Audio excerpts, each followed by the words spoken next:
So you like a sensor? Ooh, I'm gonna tell the entire intuitive club, and you're gonna be in trouble. You're gonna get like one of those HOA notices, like you didn't pull a fucking weed, a little tiny weed in your yard. Why does anybody live in an HOA? Doesn't make any sense to me. I think this is an important topic to talk about. Intuitives and sensors, inter-MBTI dating, if you will. Like dating outside your type. Man, I have such different thoughts on this. Like now that I'm older, like freakishly different thoughts. When I was younger, I was like, I remember like finding out somebody was a sensor. Like if I was interested in them, I'll find out they were a sensor, and they might as well have told me they had like fucking AIDS. Like I was like, oh shit. Like I would have rather heard cancer. At least cancer is curable, right? So what's changed for me? Well, I guess it's like this. I see MBTI as a perspective tool. So we use MBTI to gain perspective and to see things in other ways. And you know, I used to think that there was no way a sensor could understand me. I used to really struggle with the like concrete thinking versus the abstract thinking. And now I'm an ENTP, so this might be different for other types because I'm stuck with like they say you should date your dominant function, but the reverse version. So if you're an extroverted thinker, you should date an introverted thinker. Or for the sensors, I guess it's easy. But if you're an extroverted feeler, like if you're an INFP, I think they want you with like ESFJ. So FI and FE or ENFJ. But if you're a dominant intuitive, like they want me with another fucking head case, right? There's 4 head cases. That's dominant intuitives. I don't think any of us are quite right. So,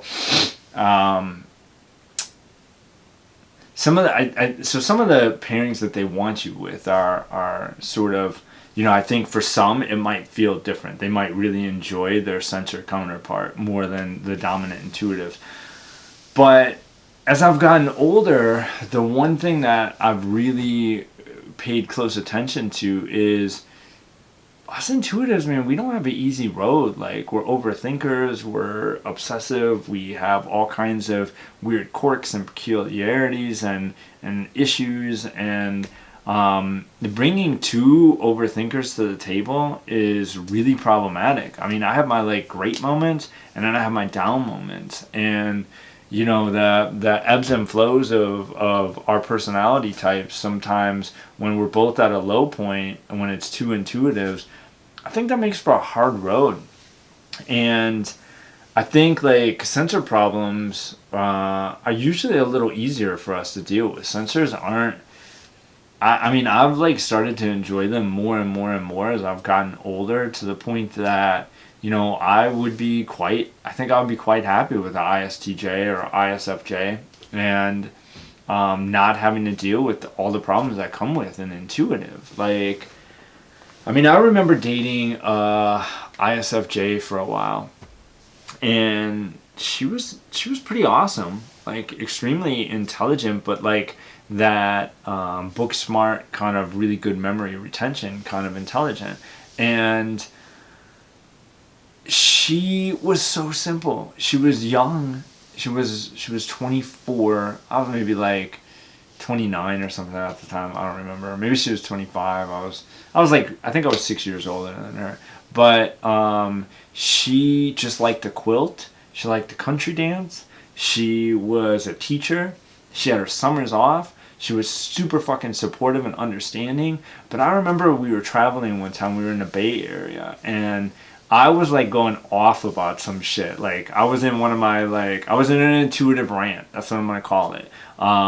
There was this ridiculous traffic jam for no good reason in California. Like there's ever a good reason for a traffic jam in California. They just seem to fucking pop up like for no reason whatsoever. So I was going off. I was like, what the fuck? I was like, we're gonna get the fuck up there, and this whole traffic jam is gonna be because somebody's mailbox fell over. There's a little kid jumping rope in a fucking driveway or some stupid shit, and I was going off, like, literally just, like, kind of on one of my diatribes, right? Like, just sort of venting. And I was having fun with it, and I think, like, an intuitive would have been laughing with me, but she was like, oh my God, I'm really worried about you. Calm down. You're going to have a heart attack. You're going to, like, I'm worried you're going to pop a vessel right now. And I was just like, I mean, it almost made it funnier, but, like, she totally didn't get what was going on. She didn't understand that I was, like, actually in, like, a pretty good playful mood.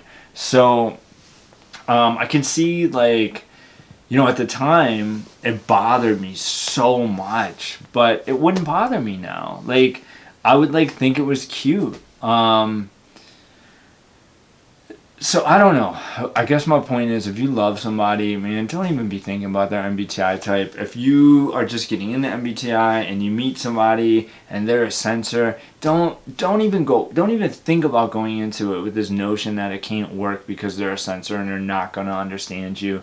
Like, there's always the burden of you helping people understand you. And if you find a partner that loves and accepts your ass and wants to understand you, if they're trying, if they're asking you questions, I mean, you can never ask more for somebody, ever. So intuitives, we kind of always have this nobody understands me kind of bullshit, and that's not accurate. Like, there's people that love the shit out of us and they want to understand us. My mom's at ESFJ.